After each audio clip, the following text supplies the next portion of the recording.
Chaos erupts as two women's health clinics are attacked just outside of Boston. Was this one person acting alone, or was this the work of an organized group? Stick around to find out on this week's story.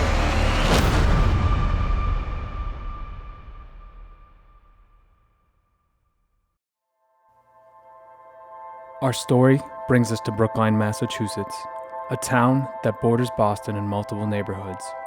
So come with me, and I'll tell you what happened as I show you where it happened. We'll start here on Beacon Street, which runs from downtown Boston in the east, out west through Brookline, Newton, and multiple other towns. For the part of Beacon Street that runs through Brookline, it is known mainly for upscale residences and trendy restaurants. But in the early 90s, this part was referred to as Abortion Row because of the many women's health clinics that were located within only a couple of miles of each other. It is in that setting that our story takes place. In 1994, in Boston and across the country, tensions were high at women's health clinics such as Planned Parenthood. Scores of people, in their opposition to the clinics providing abortion services, protested daily and often harassed the patients seeking treatment.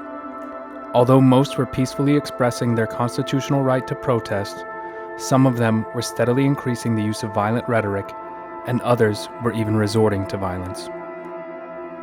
On December 30th, 1994, two clinics here in Brookline would become targets of that violence. Almost 30 years ago, this building at 1031 Beacon Street looked much different than it does today. The first floor housed a Planned Parenthood clinic, and outside, almost daily, would be groups of protesters. On that December morning in 1994, a man walked into the clinic. He was described as calm. He asked the receptionist, 25-year-old Shannon Lowney, if he was in the Planned Parenthood clinic. She said he was. Without saying another word, the man pulled a rifle out of a duffel bag he had been carrying. Some reports say he immediately shot Lowney. Others said that he fired into the building and then turned the gun at her. Either way, Lowney was killed instantly. Others were injured as the man fired indiscriminately around the clinic.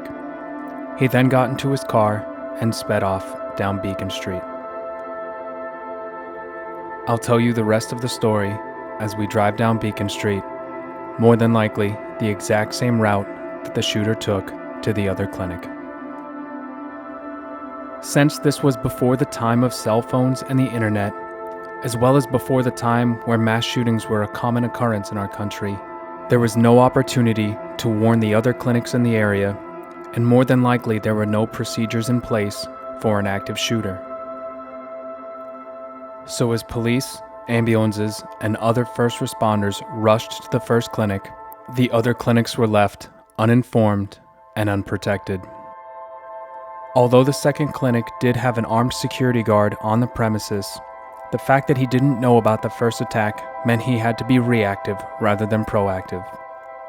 As we get into the story about the second clinic, I'll tell you about that security guard and his heroism that day. The second clinic that was attacked was about 2 miles down Beacon Street. It took the gunman about 10 minutes to get there. No one knows why he chose the specific location, considering he had to drive by another clinic on the way there.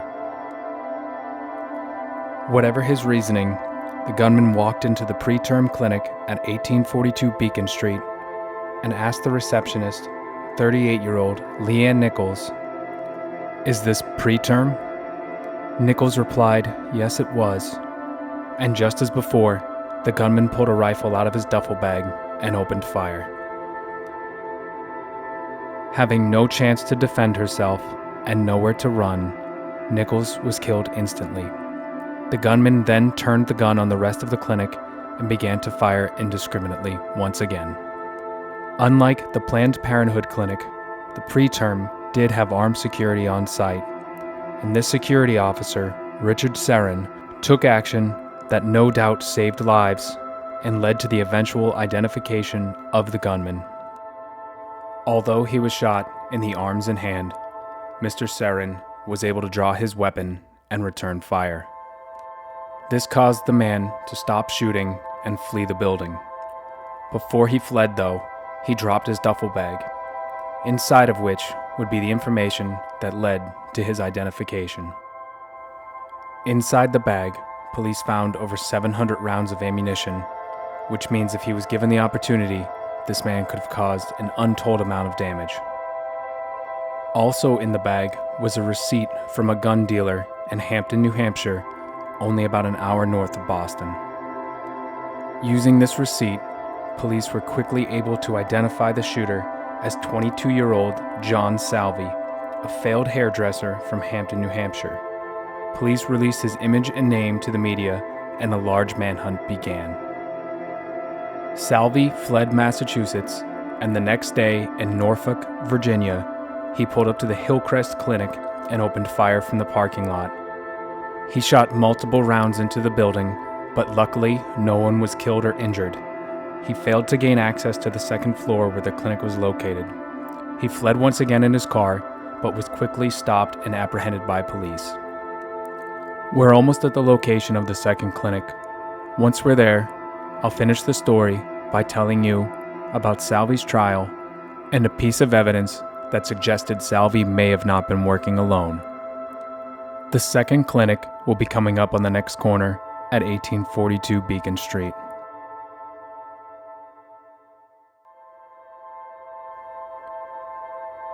The building no longer houses the preterm clinic, but still serves as a multi-use medical office building.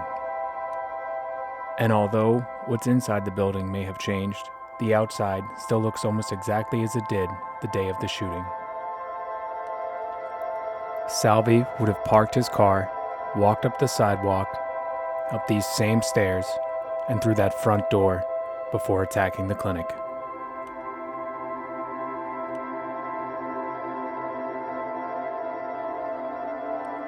In this picture, you can see Bill Weld, the governor of Massachusetts at the time, visiting the clinic after the attack. In the background, you can see that the handicap ramp was not yet installed, but the stairs appear to be the same, as well as the 1842 address sign and the lights above it. During Salvi's trial, it was learned that when he was arrested, in his possession he had the name and unlisted phone number of Donald Spitz, who was a known supporter of anti-abortion violence. Spitz lived in Virginia, not far from the third clinic that Salvi attacked, where luckily no one was hurt.